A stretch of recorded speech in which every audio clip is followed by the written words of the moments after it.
గాంధీ భవన్ నుంచి వి హనుమంతరావు మాట్లాడుతున్నారు. లైవ్ చూద్దాం. తండ్రిగా నీ అన్నగా మీ తండ్రి మీదనే ఇలాంటి మీ చెల్లెల మీద ఆరోపణలు సోషల్ మీడియాలో వచ్చినా పోస్టర్లు వచ్చినా ఇమీడియట్ గా వాళ్ళ మీద యాక్షన్ తీసుకోవాలి తప్పితే ఏందే నాకు అర్థం కాదు. అసలు ఇది రాజకీయాలేనా? నేనైతే ఎప్పుడు చూడలేను ఇలాంటి ఆలోచన. అరే నువ్వు పవర్లో వస్తే నీ పవర్లో రావడానికి ఆ అమ్మాయికు ఏది సపోర్ట్ కూడా ఉండే నీకు. నువ్వు జైలు ఉన్నంత రోజు ఊరూరు తిరిగిందా లేదా? ఆనాడు నీకు చెల్లెలవుతుంది. ఇవాళ ఆమె కూడా ప్రజాస్వామ్యం ఇది రావాలని ఉన్నది. దానికి ఏదైనా వేరే తీరుగా నువ్వు ప్రజలకు ఏం చేసి చెప్పు తప్పితే ఆఖరుకు పోస్టర్లు వేయడం, ఆయన రాజశేఖర్ రెడ్డి కూతురే కాదని పెట్టడం అనేది చాలా బాధ ఉంది. నిజం చెప్తున్నా, this is not a culture of political. ఏది ఇంత దిగజారుడు అరే బాబు, మళ్ళీ ఆయన పెద్ద నేను అన్ని చేసిన అరే నువ్వు చేయి, ప్రజల విశ్వాసం తీసుకో. మీ చెల్లెలు కూడా మాట్లాడారు. ఎందుకంటే మీ చెల్లెలు ఎందుకు వచ్చింది?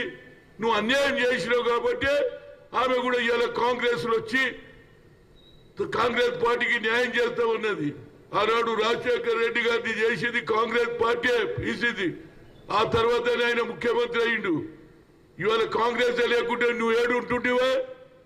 మీ నాయన బలంతోటే కదా. ఆమె కూడా చెల్లెలుగా నాయన బలంతో ఆమె కూడా తిరుగుతూ ఉంటుంది. కనుక ఇప్పటికన్నా ఈ చెడు సాంప్రదాయాన్ని వదిలేయండి, మంచి కల్చర్ను సృష్టించండి. ఎందుకంటే ఇలా పవర్లో ఉన్నామని ఎగరొద్దు. ప్రజలు పవర్ ఎవరికి ఇవ్వాలనేది వాళ్ళ నిర్దిష్టం. రేపు వచ్చేది ఎన్నికలు, ప్రజలు ఎవరికి ఓటు వేయాలని వాళ్ళకి వేసే ప్రజాస్వామ్యంలో ఉన్నది. అంబేద్కర్ రాసిండు, సామాన్య పేదవానికి రిక్షావానికి ఒకే ఓటు, కోటీశ్వరు ముఖేష్ అంబానీకి కూడా ఒకే ఓటు. కనుక ఆ ఓటు మీద నువ్వు ధ్యానం పెట్టి ఇప్పటికన్నా భాషలో మార్పు రాని, చెల్లెల మీద కక్ష సాధింపు తీసేయి.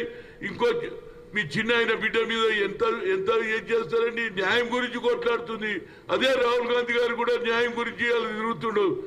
మొన్నటి వరకు ఏది కన్యాకుమారి నుంచి కశ్మీర్ దానికా తిరిగి ప్రజలకు ఏ విధంగా ఇబ్బందులు తెలుసుకున్నాడు. ఇప్పుడు న్యాయం అన్యాయం జరుగుతుంది కాబట్టి న్యాయం గురించి వాళ్ళు తిరుగుతూ ఆయనను కూడా తిరగనిస్తలేరు. అలాంటి బీజేపీకి మరి వ్యతిరేకంగా మేము పోరాడుతున్నాం. అదేవిధంగా ఆమె కూడా బీజేపీ వ్యతిరేకంగా పోరాడుతుంది. నువ్వు మీదేదన్నా ఉంటే కల్చర్గా సొంత చెల్లెలు కూడా నా చెల్లెలు కాదన్నారు, రేపు మా అమ్మ కాదంటే ఎట్లయితే పుట్టించిన తల్లిని కూడా నువ్వు అనగలుగుతారు మీ పార్టీ నాయకులు. వాడు ఎవడు పోస్టర్లు వేసిండు వాడి మీద యాక్షన్ తీసుకో. ఎవడు ఏది సోషల్ మీడియా వాడి మీద యాక్షన్ తీసుకుంటే అప్పుడే ప్రజలలో అరే చెల్లెల మీద అవమానం జరిగింది కాదు. నువ్వు అది కూడా చేయవనుకో చరిత్రలో మిగిలిపోతావు. నువ్వేమన్నా చెప్పు, నాకంటే చిన్నవాడివి, నా దోస్తు కొడుకు, నేను నీ అలవాట్లో మార్పు రాని ఎక్కించటం చాలా మంది ఉంటారా బాబు. రాజకీయాలలో వచ్చినప్పుడు దిగిపోయినాడు ఎవడు ఉన్నాడో, వెనక చూస్తే ఎవడు కనిపించాడు. ఉన్నప్పుడు మాత్రం వెనక చూస్తే జనం ఉంటుంటారు, దిగంగానే పక్కకున్నాడు వెళ్ళిపోతాడు. కనుక దాని మీద ఆలోచన చేయమని జగన్మోహన్ రెడ్డిని కోరుతున్నా. సీనన్న ఏం చెప్తావు నువ్వు అడిగితే నేను చెప్తా. నిజం ఇది చాలా బాధ ఉంది boss. This is very very bad to be frank. ఆడవాడు పోస్టర్లు వేసిండంట. అసలు ఈమె రాజశేఖర్ కూతురే కాదంటే ఇంతకంటే అవమానం ఏమైనా ఉన్నదే? ఈ దిగజారుడు పాలిటిక్స్ అయినాయి.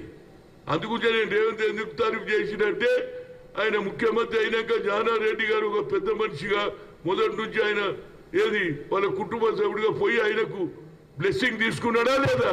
That is the culture. What is the difference between Revanth Reddy and Jaganmohan Reddy? This is our culture అని చెప్తున్నా. Thank you.